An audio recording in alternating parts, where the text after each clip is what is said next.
Hello guys, मेरा नाम है रवि और स्टडी ग्लो में आपका बहुत बहुत स्वागत है। इस बार दोस्तों जो खोज हुई है इसमें जो मम्मी का जो पूरा रहस्य था वो पूरा खोज लिया गया है और इस वजह से जो वैज्ञानिक हैं वो झूम उठे हैं। क्योंकि आपको पता होगा कि आए दिन क्या होता है मिस्र में, इजिप्ट में क्या होता है कि लगातार मम्मी की खोज की जाती है। क्योंकि आपको पता है सबसे ज़्यादा मम्मी जो होता है वहीं पे पाया जाता है। मम्मी की जो प्रक्रिया थी वहीं पे होती थी और सबसे पहले मम्मी की खोज वहीं पे हुई थी। और आपने देखा होगा कुछ सालों से लगातार मम्मी पे खोज हो रही है। अभी कुछ दिन पहले ही न्यूज आई थी कि जो मगरमच्छ होते हैं उनकी मम्मी पाई गई थी।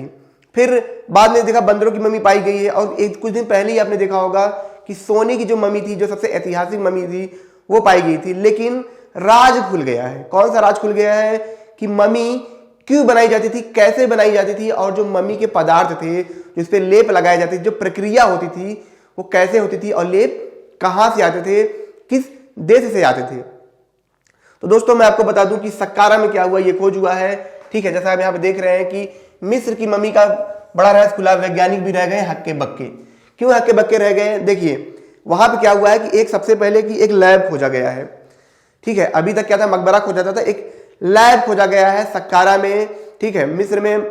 और उस लैब जैसा आप यहाँ पे देख रहे हैं, लैब इस तरीके का लैब है वो पूरा नीचे, अब वहां पे खोजा गया है। अब वहां पे फिर बहुत सारे बर्तन पाए गए हैं जहां पे मम्मी बनाई जाती थी।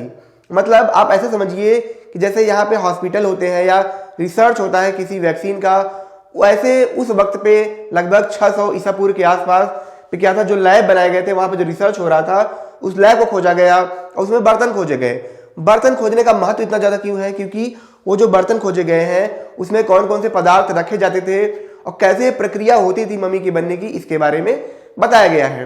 फिर ये रिसर्च कैसे आगे बढ़ता है मैं उसको बताऊंगा, लेकिन यहाँ पे जैसे देखिए कि 12 कटोरे खोजे गए हैं। अच्छा एक चीज मैं आपको और बता दूं, 2016 में ही 31 चीनी मिट्टी भी खोजे गए थे। ठीक है, उसमें भी यही चीज था। कहाँ पे? ये भी सक्कारा में ही था। 42 फीट नीचे कुआं था जिसके अंदर ही खोजा गया था।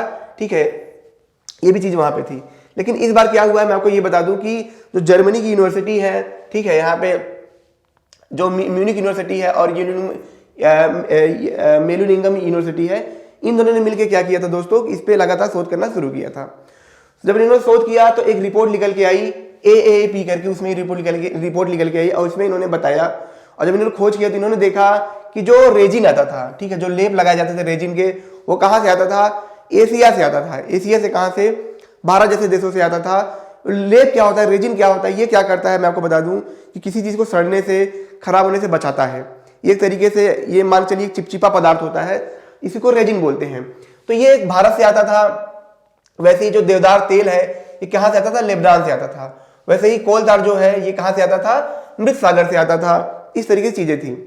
तो इससे ये भी पता चलता है। और साथ में ही उन्होंने देखा कि जो वहां पे मिट्टी के बर्तन रखे हुए थे उसमें उस पर लिखा हुआ था, जैसे किसी बर्तन ये लिखा हुआ है कि सड़ने से बचाने के लिए, किसी में ये लिखा हुआ है कि महकने से बचाने के लिए।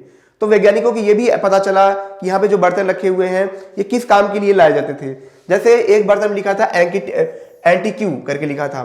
तो ये बर्तन बताता है कि मिश्रण के बारे में बताता है कि कौन कौन से पदार्थ को मिश्र करके क्या किया जाए, उन मम्मी के ऊपर लगाया जाए। जैसा कि आप यहाँ पे देख रहे हैं कि तेल है, सरु तेल है, पशु वसा है, ये सब चीजें यूज करते थे ताकि उनकी जो बॉडी वो क्या हो, सड़े ना। सबसे बड़ी जो खोज हुई है वो है नेट्रॉन नमक की। क्यों इतना खास है ये? क्योंकि जब वैज्ञानिक इस पे शोध कर रहे थे, इस पे काम कर रहे थे, तो उन्होंने देखा कि जो नेट्रॉन नमक का सबसे बड़ा इसमें उपयोग होता था।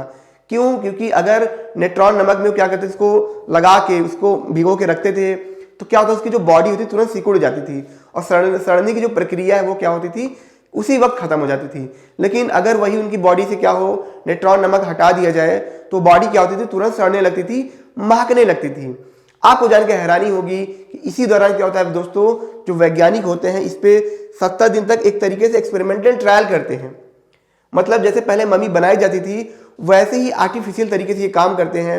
और इनको पता चलता है कि जो पहले की मम्मी जब बनाई जाती थी उसमें क्या होता था कि जो इंसान होता था उसकी अतड़ियाँ निकाल ली जाती थी, उसके लीवर निकाल लिए जाते थे, यहाँ तक कि ब्रेन को भी निकाल लिया जाता था। उसके बाद 3 लेयर में क्या किया जाता था, काम किया जाता था। 3 लेयरिंग में काम होता था, 1 लेयर, 2 लेयर, 3 लेयर। और इसमें क्या होता था, अलग अलग तरह के तेल लगाए जाते थे। सबसे बड़ी जो समस्या इसमें आती थी वो आती थी महकने की। तो इसमें भी इनको काफी ज्यादा मदद मिलती थी रेजिन से।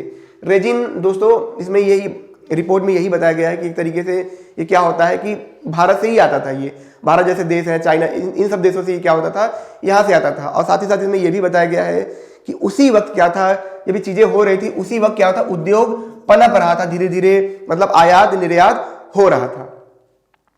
तो ये दोस्तों सबसे बड़ी खोज थी, क्योंकि अभी तक क्या था, वैज्ञानिकों को ये नहीं पता था कि मम्मी तो बनाते थे, लेकिन ये उनको नहीं पता था कि इसकी प्रक्रिया कैसे की जाती है, क्या सच में इससे कुछ होता था। देखिए होता तो सिर्फ यही था कि जो पहले के लोग थे उनका ये मानना था कि जब कोई बॉडी मर जाती है तो क्या होती है, उसका एक पुनर्जन्म होता है। अब पुनर्जन्म का लोगों को ये लगता था कि पुनर्जन्म का मतलब ये होता है कि जो बॉडी मर गई है ये इसके अंदर दूसरी आत्मा आएगी, पर ऐसा नहीं था। तो उनको तो लगता वही था कि बॉडी अगर है, इसको नहीं जलाएंगे, इसको सेव करके रख लेंगे, तो इसमें क्या होगा, दूसरी आत्मा आएगी और फिर से इसका पुनर्जन्म हो जाएगा। ठीक है, तो उनको ये लगता था। तो इसी वजह से क्या था दोस्तों, वो क्या करते थे कि उन बॉडी को क्या करते थे, बचा के रखते थे।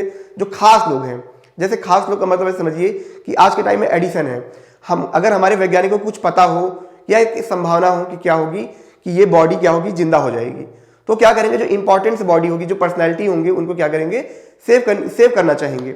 आपको जान के हैरानी भी होगी कि भले ही पुराना जन्म मम्मी बनती थी, आज भी मम्मी बनती है। पूछे कैसे, क्योंकि मैंने एक लेक्चर भी दिया था, उसमें मैंने बताया था कि किस तरीके से नाइट्रोजन के सिलेंडर में इंसानों को रखा गया है।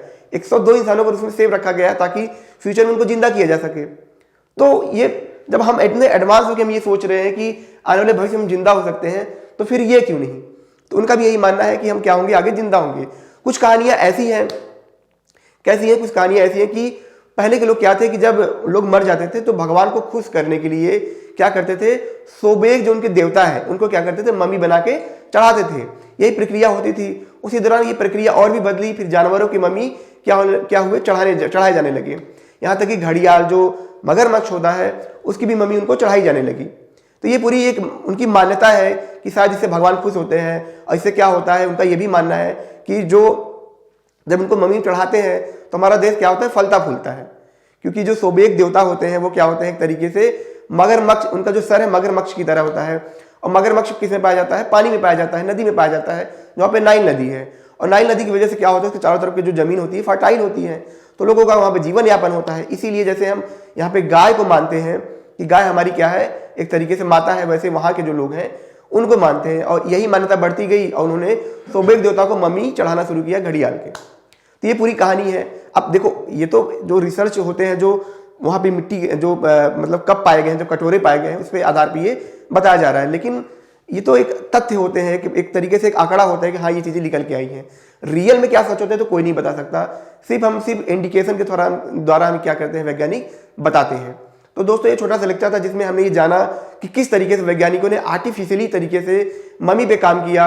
70 दिन तक उन्होंने काम करके देखा और साथ ही साथ उनको ये भी पता चला कि जो इस पे लेप लगाए जाते थे वो कहाँ से आते थे, इंडिया से आते थे, लेबनान से आते थे, चाइना से आते थे, एशिया से आते थे। तो इस तरीके से उन्होंने मम्मी के बारे में बताया, मम्मी का एक लैब खोजा और बहुत सारे बर्तन खोजे। अच्छा, मैं आपको ये भी बता दूं कि जो बर्तन खोजा गया बहुत नई चीज़ नहीं है, लेकिन ये जो 12 मिट्टी के बर्तन खोजे गए हैं, ठीक है, ये जो 12 मिट्टी के बर्तन खोजे गए हैं ये बहुत खास थे क्योंकि इसमें बहुत ज़्यादा इंफॉर्मेशन निकल के आई, केमिकल्स निकल के आए। हालांकि पूरी जानकारी नहीं है कि कौन कौन से केमिकल थे, लेकिन लगभग जितनी चीज़ें जरूरी थी वो उनको मिल गई हैं। खास करके जैसे नेट्रॉन नमक के बारे में उनको पता चला कि कितना ज़्यादा इंपॉर्टेंट होता था मम्मी को बनाने के लिए। अगर वो नमक ना हो बॉडी में तो बॉडी तुरंत ही खराब हो जाएगी, लेकिन उसकी वजह से क्या होता है कि बॉडी तुरंत सिकुड़ जाती है और क्या होती है, काफ़ी वक्त तक खराब नहीं होती है। तो ये सब चीज़ें उसमें निकल के आई हैं। तो दोस्तों ये छोटा सा लेक्चर था। अगर ये आपको अच्छा लगा हो इसको लाइक करें, कमेंट करें, शेयर जरूर करें। मेरी थोड़ी सी आवाज़ बहुत ख़राब है, मैं समझ सकता हूँ आपको दिक्कत हो रही होगी, तो उसके लिए मैं क्षमा चाहूँगा। और सब्सक्राइब करेंगे तो ऐसे लेक्चर आपको बार बार मिलते रहेंगे। मिलते हैं नेक्स्ट लेक्चर में। Thank you so much.